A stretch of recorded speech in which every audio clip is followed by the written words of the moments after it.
상상해봐. 기원후 67년 고대 로마의 거리를 걷고 있는데 뭔가 소름 끼치는 장면이 눈앞에 펼쳐져. 로마 황제 네로가 포rum 광장을 거닐고 있는데 그의 옆에는 화려한 비단과 보석으로 치장한 눈부신 젊은 여성이 함께야. 그런데 주변에서 속삭이는 소문이 들려. 모두가 그 끔찍한 진실을 알고 있거든. 그 여성, 그러니까 세계에서 가장 강력한 남자의 옆에 있는 그 사람은 사실 스포르스라는 이름의 소년이었어. 그리고 네로가 그에게 한 짓은 역사에 기록된 가장 끔찍한 심리적 신체적 학대 중 하나야. 이 잊혀진 생존과 고통의 이야기를 깊이 파헤치기 전에 역사 속 숨겨진 진실을 알아가는 걸 좋아한다면 좋아요 버튼을 누르고 구독 부탁해. 그리고 아래 댓글로 어디서 이 이야기를 듣고 있는지 알려줘. 전 세계 각지에서 우리가 이렇게 고대 이야기를 함께 탐구하고 시간과 공간을 넘어 과거에 대한 호기심으로 연결되어 있다는 게 정말 놀라워. 지금부터 들을 이야기는 단순히 로마의 과도한 사치 이야기가 아니야. 이건 절대적인 권력이 사랑을 집착으로, 슬픔을 광기로, 그리고 한 인간을 한 남자의 뒤틀린 환상을 위해 만들어진 살아있는 인형으로 바꿔놓는 이야기야. 스포르스라는 이름은 낯설지도 모르지만 이 이야기를 듣고 나면 오랫동안 잊히지 않을 거야. 이 비극의 설계자는 바로 네로야. 네로는 태어날 때부터 악마는 아니었어. 사실 그의 통치 초기는 꽤 희망적이었지. 16살의 황제 자리에 올랐을 때 많은 로마인들은 황금 시대가 시작되었다고 믿었어. 그는 세금을 낮추고 공공 엔터테인먼트를 지원했으며 심지어 연극 무대에 직접 올라 시민들을 즐겁게 했지. 하지만 절대적인 권력은 가장 유망한 사람마저도 타락시키는 법이야. 기원후 65년이 되자 네로의 마음속엔 뭔가 근본적으로 부서진 게 있었어. 어쩌면 그건 끊임없는 의심과 불안 때문이었을지도. 황제라는 자리에 있으면 주변 모두가 그 자리를 노린다는 걸 알게 되잖아. 아니면 6천만 제국민 중 누구도 그에게 반대하거나 도전하거나 잘못했다고 말할 수 없는 고립감 때문이었을까? 아니면 그가 가장 사랑한다고 주장했던 한 사람에게 일어난 일 때문이었을지도. 그녀의 이름은 포파이아 사비나였어. 그녀는 네로가 원했던 모든 걸 가진 여성이었지. 말로 형용할 수 없을 만큼 아름답고 네로의 거창한 자아상을 따라갈 만큼 똑똑했으며 영원한 영광을 꿈꿀 만큼 야심이 넘쳤어. 포파이아는 단순히 황실에서 예쁜 얼굴로만 존재한 게 아니야. 그녀는 날카로운 정치적 감각을 가지고 있어서 강력한 동맹이 될 수도 위험한 적이 될 수도 있는 사람이었지. 네로가 처음 포파이아를 만났을 때 그는 이미 옥타비아라는 전임 황제의 딸과 결혼한 상태였어. 하지만 그건 차갑고 사랑 없는 정치적 결혼이었지. 포파이아는 옥타비아와는 완전히 달랐어. 옥타비아가 조용하고 내성적이었다면 포파이아는 활기차고 당당했어. 옥타비아가 주목받기를 피했다면 포파이아는 모두의 시선을 받는 걸 즐겼지. 네로와 포파이아의 분류는 전형적인 로마 스캔들로 시작됐어. 하지만 분류는 곧 훨씬 더 위험한 것으로 변했지. 바로 진짜 집착. 네로는 포파이아의 아름다움에 끌린 게 아니야. 그는 그녀에게 완전히 사로잡혔고 그건 그의 측근들마저 두려워할 정도였어. 고대 역사가들은 이 시기의 네로의 행동을 점점 더 불안정하고 소유욕 강한 모습으로 묘사해. 그는 공식 행사에서 다른 남자들이 포파이아를 너무 오래 쳐다보면 살인적인 분노를 터뜨렸어. 그녀를 보호한다는 명목으로 항상 경호원을 붙였지만 사실은 그녀의 모든 행동을 감시하려는 거였지. 네로는 인도에서 온 보석, 중국에서 온 비단, 아라비아에서 온 향수 등으로 황실 재정을 파산시킬 만큼 그녀에게 선물을 퍼부었어. 하지만 가장 충격적인 건 그가 자신의 집착을 맞추기 위해 현실 자체를 바꾸기 시작했다는 거야. 먼저 그는 옥타비아와 이혼했어. 이건 많은 지지자를 잃게 만든 충격적인 결정이었지. 그리고 나서 그는 포파이아와 정식 황실 결혼식을 올리겠다고 발표했어. 그 결혼식은 전례 없는 사치의 향연이었어. 네로는 자신의 헌신을 과시하기 위해 돈을 아끼지 않았지. 하지만 결혼으로도 네로의 포파이아를 완전히 소유하려는 욕망은 채워지지 않았어. 그는 그녀를 가족과 친구들로부터 고립시키고 오직 그의 호의에 의존하는 사람들로만 그녀를 둘러쌌어. 그는 포파이아의 초상화와 조각상을 수십 개 만들게 했는데 공개 전시용뿐만 아니라 그의 개인 공간에도 두어서 그녀와 떨어져 있을 때도 그녀의 모습을 볼 수 있게 했지. 고대 자료에 따르면 네로는 가끔 몇 시간 동안 포파이아가 일상적인 일을 하는 모습을 그냥 바라보곤 했대. 이건 낭만적인 헌신이 아니야.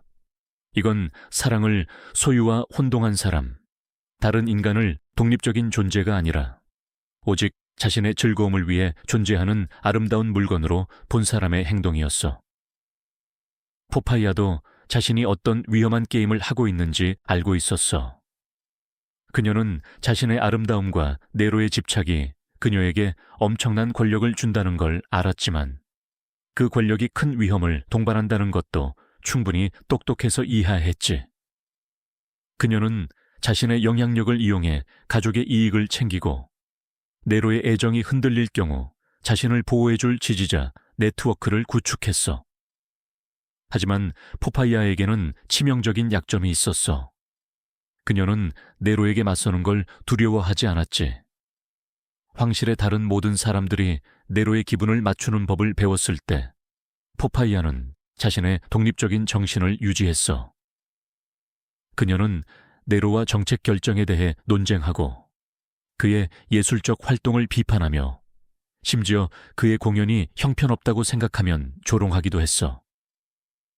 기원 후 65년, 그 운명적인 날에 무슨 일이 있었는지는 고대 역사가마다 조금씩 다르게 전해져. 하지만 결과는 언제나 같았어. 네로와 포파이아가 평범한 부부싸움을 시작했는데 어떤 이는 네로가 전차 경주에서 늦게 돌아온 것 때문이라고 하고 다른 이는 그의 연극 활동 때문이라고 했어. 네로는 완전히 이성을 잃었어. 타키투스에 따르면 포파이아가 네로의 우선순위를 비판하며 그가 남편과 아버지로서의 책임보다 자신의 이미지를 더 신경 쓴다고 말하면서 논쟁이 격화되었대. 당시 포파이아는 둘째 아이를 임신 중이었고 아마 그 스트레스 때문에 네로의 점점 더 불안정한 행동을 참지 못했을 거야. 그리고 이어진 일은 수세기 동안 역사학자들 사이에서 논쟁거리가 되었어. 하지만 대체로 네로가 분노에 사로잡혀 임신한 아내를 잔인하게 때렸고 그로 인해 그녀는 치명적인 내상을 입었다는데 의견이 모아져. 어떤 자료는 네로가 그녀의 배를 단 한 번 걷어찼다고 하고 다른 자료는 그녀가 대리석 바닥에 피를 흘리며 의식을 잃을 때까지 공격이 이어졌다고 해. 그 순간 네로가 자신이 무슨 짓을 했는지 깨달았다고 상상해봐. 30개 군대를 지휘하고 한마디로 누구든 처형할 수 있고 동부 속주에서 신으로 숭배받던 그 남자가 자신이 진정으로 아꼈던 단 하나를 자신의 통제되지 않은 폭력으로 파괴한 거야. 고대 자료에 따르면 그 후의 장면은 제국 역사상 가장 비참한 순간 중 하나로 묘사돼. 네로는 포페아의 시신에 매달려 용서를 빌기도 하고 그녀가 살아나라고 명령하기도 했어. 마치 그의 황제 권력이 죽음마저 지배할 수 있는 것처럼 말이야.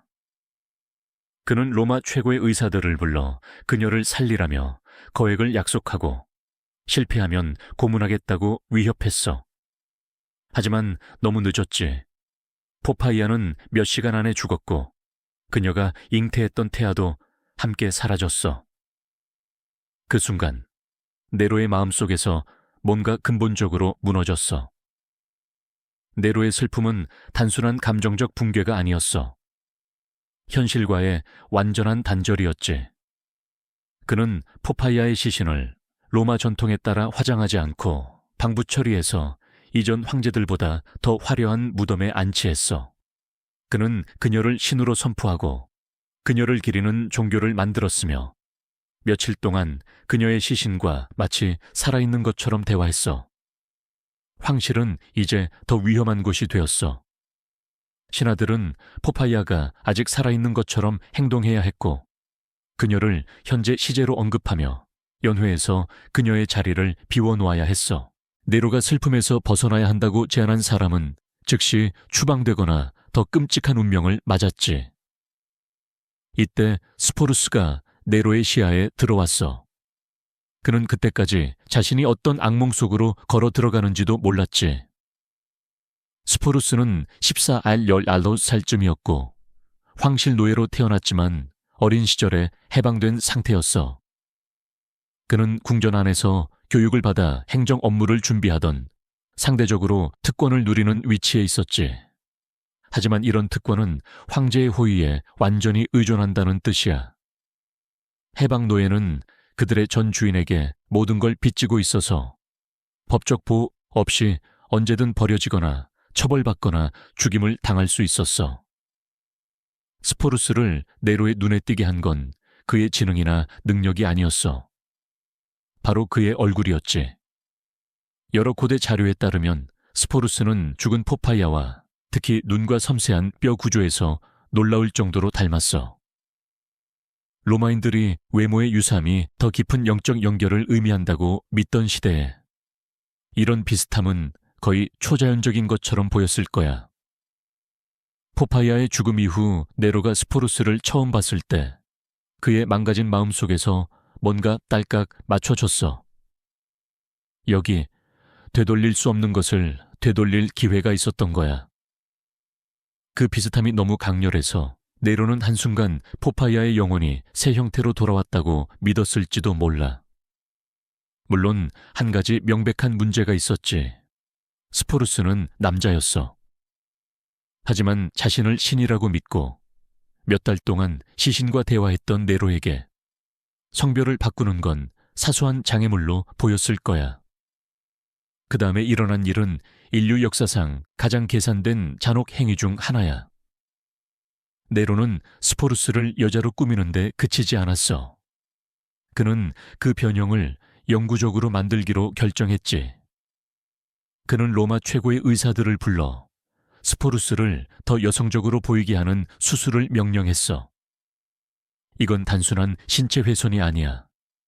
스포루스의 인간으로서의 정체성을 체계적으로 파괴하는 행위였지. 그 수술은 위험하고 고통스러웠으며 종종 감염이나 출혈로 죽음에 이르렀어.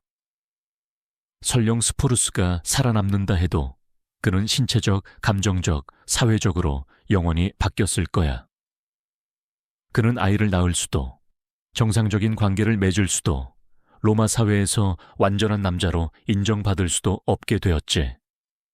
수술은 황궁 내 특별히 준비된 공간에서 진행됐어.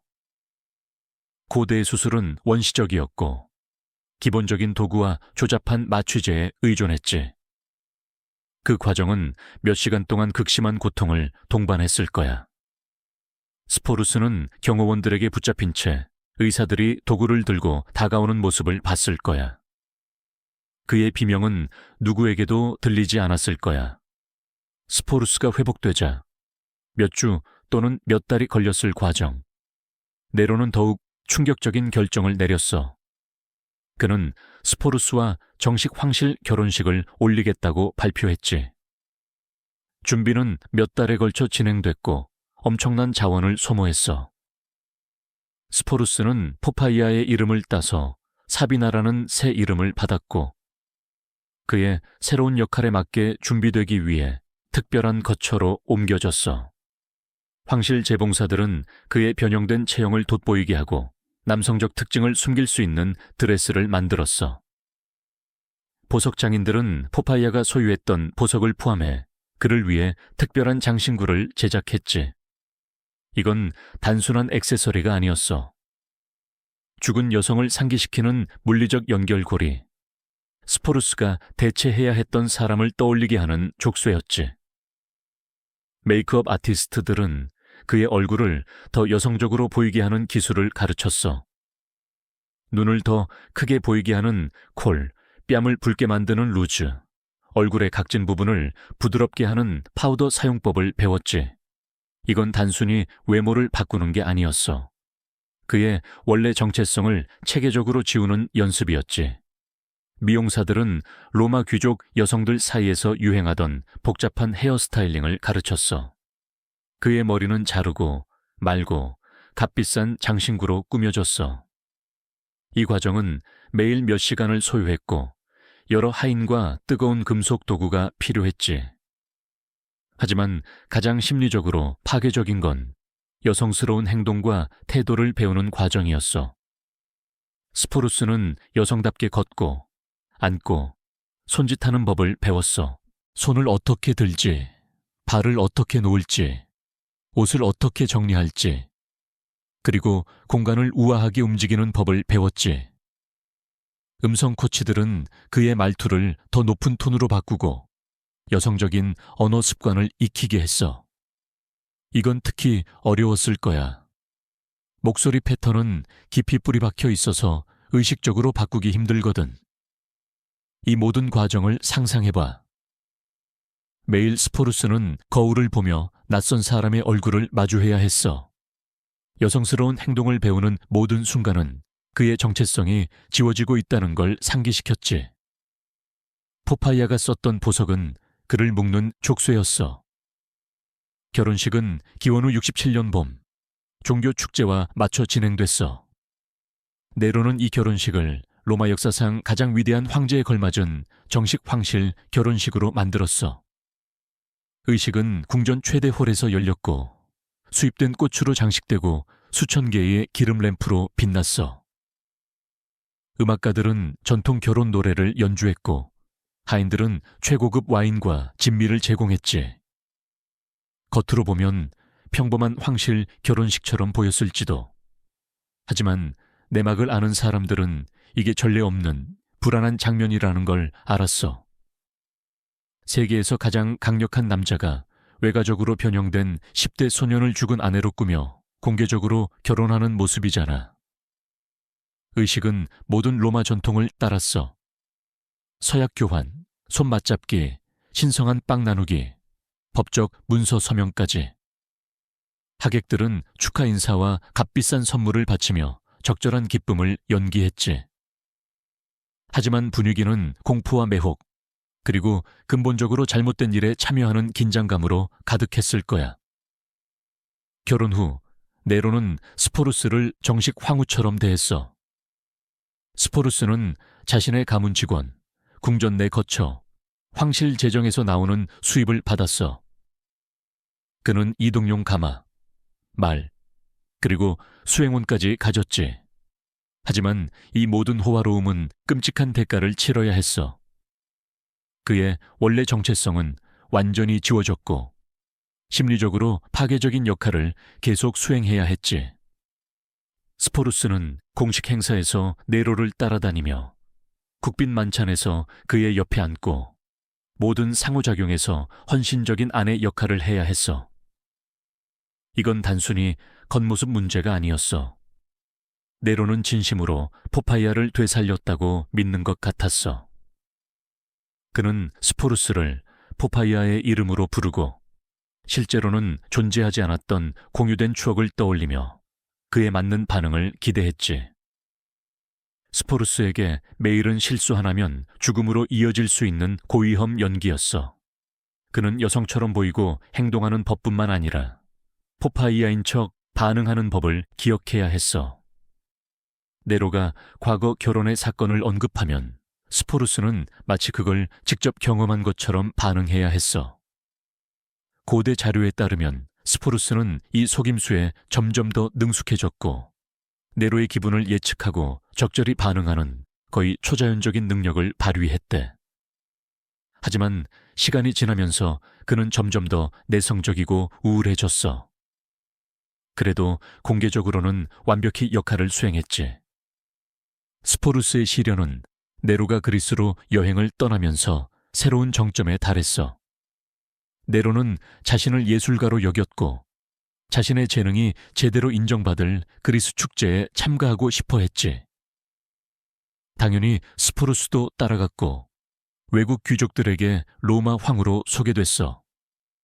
그리스 귀족들이 로마의 정복자가 10대 소년을 여성으로 꾸며 현실인 척 요구하는 모습을 보며 어떤 생각을 했을지 상상해봐. 하지만 기원 후 68년 네로의 과도함은 마침내 로마 기득권층의 인내를 넘어섰어. 제국 전역에서 반란이 일어났고 주지사들은 네로의 불안정한 행동과 통치 소홀에 질렸어. 근위대는 네로의 통치를 반대한다고 선언했고 원로원은 그를 국가의 적으로 선포했어. 네로가 소수의 측근들과 함께 로마를 떠났을 때 스포루스도 그 일행에 포함됐어. 죽음의 위협 속에서도 네로는 포파이아를 상기시키는 이 살아있는 존재를 버릴 수 없었지. 그들은 로마 외곽의 별장에 숨어 구조를 기다리거나 붙잡히기를 기다렸어. 네로는 거창한 도피 계획과 연극적인 자살 준비 사이를 오갔지. 적들이 다가오고 있다는 소식이 전해지자 네로는 결국 자살을 선택했어. 하지만 그의 죽음은 스포루스를 극도로 취약하게 만들었어. 그는 네로 통치의 가장 눈에 띄는 상징 중 하나였고 다음 권력을 잡는 자에게 귀중한 전리품이자 위험한 부담이었지. 그 이후는 더 비극적이야. 스포루스는 정치적 장기말이 되어 한 강력한 남자에서 다른 남자에게로 넘겨줬어. 먼저 니디우스 사비누스, 그 다음 오토, 그리고 비텔리우스에게.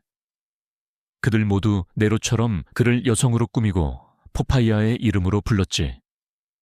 비텔리우스 밑에서 스포루스의 악몽은 최악의 결말로 치달았어. 새 황제는 그를 콜로세움에서 공개 오락으로 사용하기로 했어. 신화적 장면을 재현하며 폭력과 굴욕을 당하는 역할이었지. 스포루스에게 이건 궁극의 모욕이었어. 수천 명 앞에서 성적으로 굴욕당하는 거였으니까. 스포루스는 이 마지막 굴욕을 받아들이기보다 몇 년 만에 처음으로 진정으로 자신의 선택을 했어. 그는 아마 독약으로 스스로 목숨을 끊었어. 기원 후 69년, 그는 20살도 안 됐을 거야. 죽음으로 스포루스는 마침내 그의 삶을 집어삼킨 기괴한 연극에서 벗어났어. 그의 이야기는 절대 권력의 위험과 제국 과도함의 인간적 비용에 대한 경고로 남았지. 하지만 고대 역사가들은 스포루스를 한 인간으로 보기보다는 제국 타락의 상징으로 여겼어. 스포루스의 이야기를 잊을 수 없게 만드는 건 그가 겪은 학대뿐만 아니라 그의 정체성과 자율성이 체계적으로 박탈당한 방식이야. 네로가 그를 포파이아와 닮았다고 결정한 순간부터 스포루스는 더 이상 개별 인간으로 존재하지 않았어. 대신 그는 황제의 뒤틀린 환상의 캔버스가 되었지. 그가 더 이상의 굴욕을 거부하고 죽음을 선택한 건 강요된 여성성과 제국의 조건 아래에서도 그의 원래 자아의 불씨가 살아남았음을 보여줘. 그의 자살은 비극이자 마지막 반항이었어. 더 이상의 타락을 거부한 대가로 목숨을 바친 거지. 가장 비극적인 건 변형 이전의 스포루스가 누구였는지에 대해 우리가 거의 아무것도 모른다는 거야. 그의 희망과 꿈은 어땠을까? 그는 어떤 삶을 살고 싶었을까? 그 모든 건 네로가 그를 살아있는 인형으로 만들면서 완전히 지워졌어. 소년에서 황후로 강제로 변신한 이 사람, 심리적 신체적 학대를 몇 년간 견디고 결국 더 이상의 굴욕을 거부하며 죽음을 선택한 이 사람의 이야기는 단순히 고대 로마의 호기심으로 기억될 게 아니야. 이건 인간의 잔혹함과 회복력에 대한 증거야. 자신의 죽음을 선택함으로써 스포루스는 성인기 내내 거부당했던 단 한 가지, 자신의 운명을 결정할 권력을 되찾았어. 이 이야기는 제국의 웅장함 뒤에 2000년이라는 시간의 간극을 넘어 우리의 관심과 연민을 받을 만한 개인의 고통과 생존의 이야기를 상기시킨다.